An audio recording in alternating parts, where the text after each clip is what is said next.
experienced yoga teacher, but you bring the experience of your life to this work. And that's what's so beautiful. And that's what I help you to try and optimize. Okay, today I want to talk about kicking some asana. um, I keep threatening to write a book called Kick Some Asana, maybe one of these days. But the issue, of course, is that a lot of people come to yoga and they are thinking about it as a fitness practice, which is fine, by the way. They often come because they are at the gym, or their friend said it's such a great workout, you got to join me, or somebody's like, you got to go do this hot yoga and sweat a lot, it's fantastic. And so that happens to me sometimes, and it's certainly meaning people come to my classes with that expectation. And it's certainly understandable because that's the way yoga got packaged in the 90s. I was there. I remember it.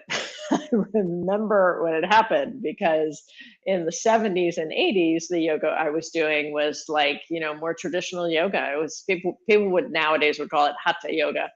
And I don't know, like it's all yoga is hatha yoga in some ways, but at any rate, I remember what happened. I remember that it started as this very fringe thing. It was like me and my hippie friends would go to yoga, and nobody had sticky mats. We'd bring blankets. I was very out there at that time.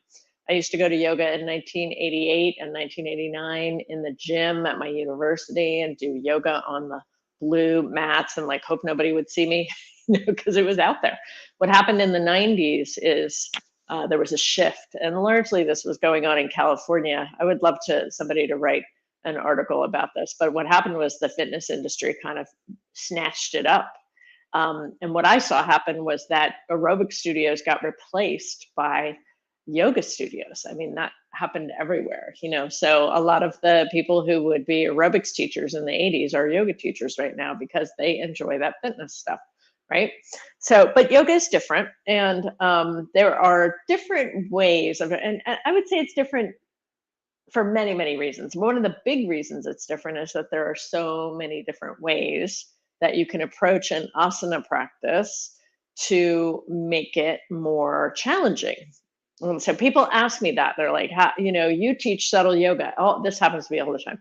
You teach subtle yoga, it must be gentle. I'm like, maybe, it can be gentle, but it can also kick your asana. I can kick your asana, no problem. But I'm going to do that in a way that is sustainable and that is not as risky as some of the stuff you see out there. So extreme forward bends with lunges that put the sacroiliac joint at risk, for example. And there's tons of them. And then the fast, jerky movements that often accompany moving through vinyasas really quickly. There's lots of that. And that stuff, for some people, it's not a problem at all. They can do it for the rest of their life. And for other people, they just start developing repetitive strain injury, or what could also be called cumulative trauma disorder. It's a common problem. That's a common thing that happens to yoga folks. They develop lots of musculoskeletal issues because of their flinging around kind of stuff.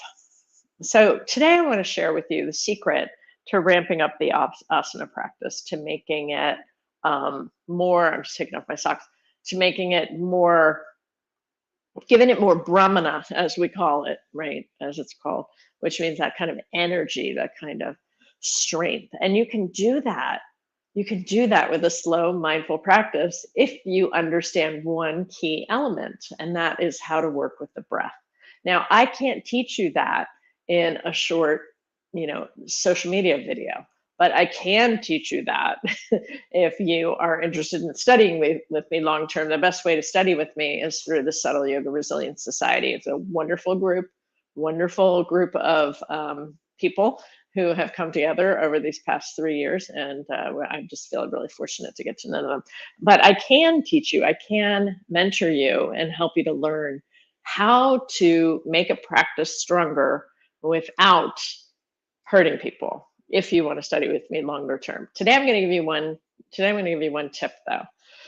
And it has to do with the breath. The breath is the key to making a practice more challenging. So let's just do something really basic here. Let's do something really basic. We'll do warrior one, right? So warrior one pose, you'll see, I'm just gonna kind of, you can't really see me. I'll back up a little bit. So warrior one pose, right? The arms go up and you've got that front knee bent. I'm just doing a little one, right? Now, what if you take that pose and you bring a certain breath, what's called a breath adaptation. You bring you adapt the breath to make it harder, to make that pose harder.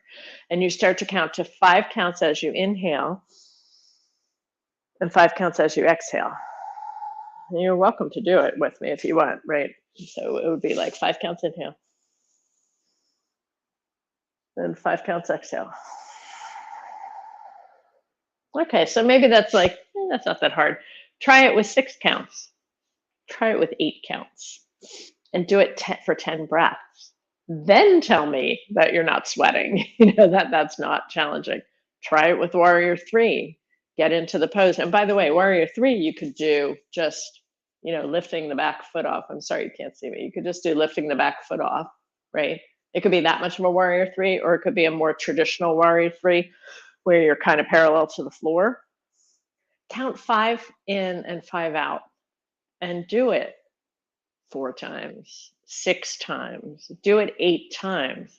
And you will start to feel the power of simple asanas simply by placing a little more of an emphasis on your breath, which then the breath is starting to push into the neuroendocrine system, right? It's pushing into the what's going on with your breath in terms of the autonomic nervous system, and then it's pushing into the hypothalamic pituitary adrenal axis as well, and you start to have a little more of a stress response, which is what you want. That's eustress, like it's healthy stress, right? You want that stress, a little bit of stress. That's why people love the hot fast yoga. They love it because it's choreographed, I think, too, and then playlists and all that sort of fun stuff. But I think people also love it because it's like it's a workout. It feels good. You get the endorphins going.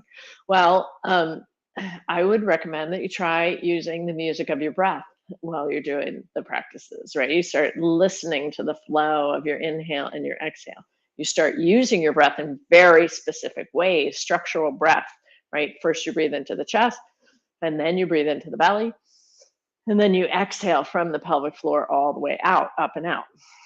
So if you're using those abdominal muscles on the exhale, you're really working into all of the structures of the breath on the inhale, and you start to create a more Brahmana effect, a more uplifting effect. And you do it in a safe, sustainable way that you could practice until you're 90 or 100. You will be able to practice like this for the rest of your life. And for those of you who've been practicing strong asanas for many years, and you're not feeling repetitive strain or cumulative trauma disorder, good, that's great. But if you have experienced that and you want a more sustainable way to practice that is going to give you that same kind of intense Brahmana feeling, this is the way to do it. This is the way to do it because it will be sustainable and you'll start to heal from some of those cumulative trauma disorder injuries that many people experience from yoga. So I highly encourage you to check out my group, the Subtle Yoga Resilience Society. We're going to be having a big sale at the end of this month, all the way to the end of June. So keep an eye out. If you're not on my mailing list, please email us, support@subtleyoga.com. We'll put you on the mailing list. Thanks so much for being here. Lots of love, and I'll see you next week. Bye.